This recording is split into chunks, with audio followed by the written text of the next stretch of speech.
Greetings. Uh, in this presentation, we're going to look at the influence of topography, landforms, and military activity.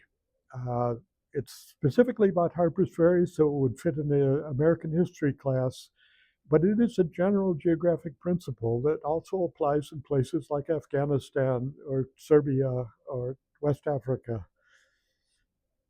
Harper's Ferry is a good river crossing. It's a level road through a ridge. It's a terrible place to build a fort or an arsenal. There's a reason John Brown picked it. Why Harper's Ferry is where it is, you really have to go a little bit downstream.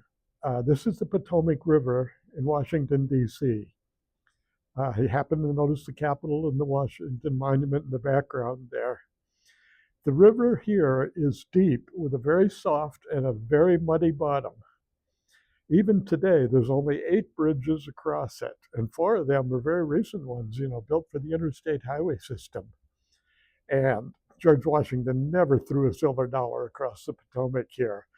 It's 1,150 feet yards wide, more than 10 football fields. That would be a heck of an arm.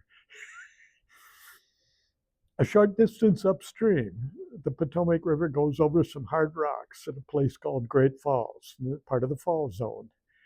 And this is really a hard place to cross the river too, for a completely different reason.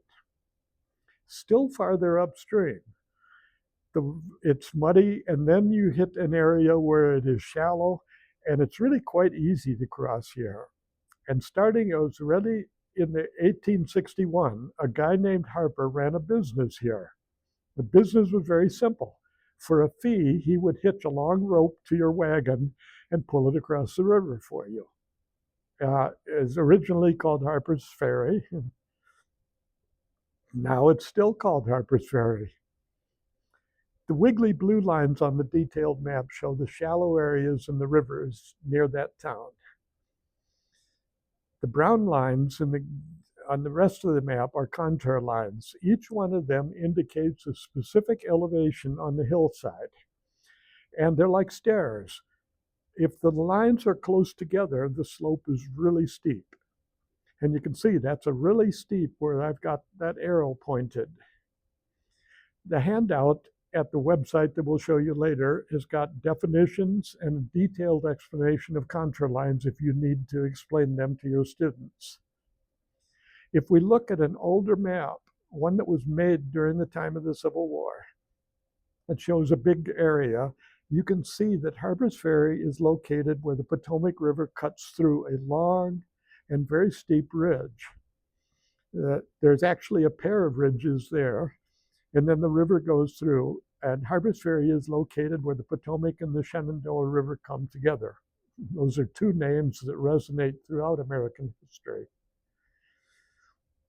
These ridges are part of a very complicated system of long mountain ridges that go all the way from New York to Alabama. They're the crumpled bumpers of this ancient continental collision, plate tectonics, between Africa and North America. And you can get details in the science book or website about plate tectonics. I give you one reference in the PowerPoint here. The result is that flat layers of rock can often get broken, tilted up in all kinds of complicated ways. Sometimes they're turned so that they point straight up. And if the rock is hard enough, it makes a ridge. And you can see that when you look across here. You can also see the fact that the river tends to be shallow where those hard rocks come out toward the surface. Now, that particular shallow area would not pose much of a problem for somebody in a canoe, but would absolutely stop a bigger boat, a steamboat or a barge, from going through here. On a map that's a much larger area, you can see that Harper's Ferry, that shallow area, is the only gap through a ridge that's dozens of miles long. It's important because the river is the Potomac, and Washington, D.C. is just about 20 miles downstream. And Lee's army during the Civil War was in the Shenandoah Valley on the west side of the ridge. That fact made Harper's Ferry an extremely important location throughout the Civil War. To see why, imagine trying to climb the hillside with a cannon that weighs 1,000 pounds and a wagon full of food and ammunition.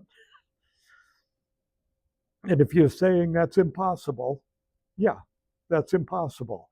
And that's the whole point, that it's a whole lot easier to go parallel to the river on a railroad, and that makes that railroad and that gap through the mountain strategically very important.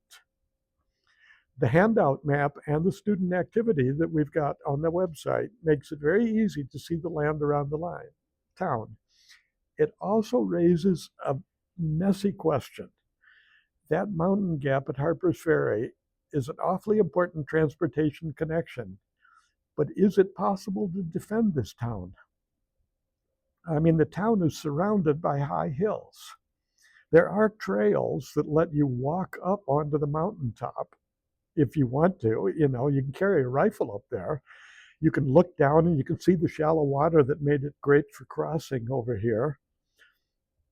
And if I was a sniper up on this hill, I could make life absolutely miserable for anybody in that town down there. I mean, the problem is that the hilltop is small. It can't hold very many soldiers.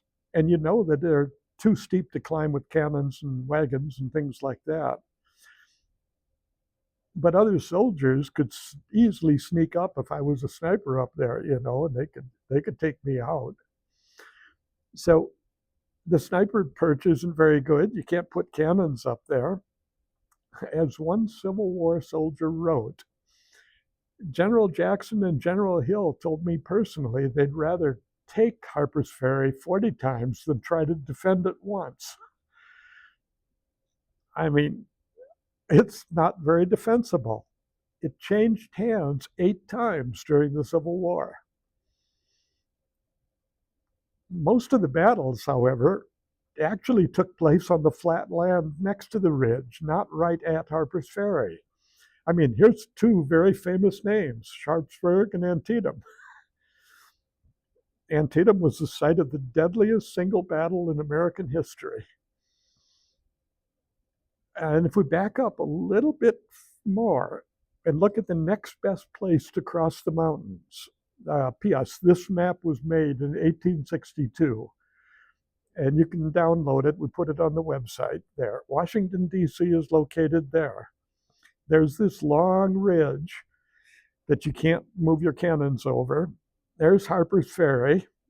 There's Antietam. There's the next best place to go through the mountains if you go north of Harper's Ferry. And if an army goes through that low area, it's going to come out near a small town called Gettysburg.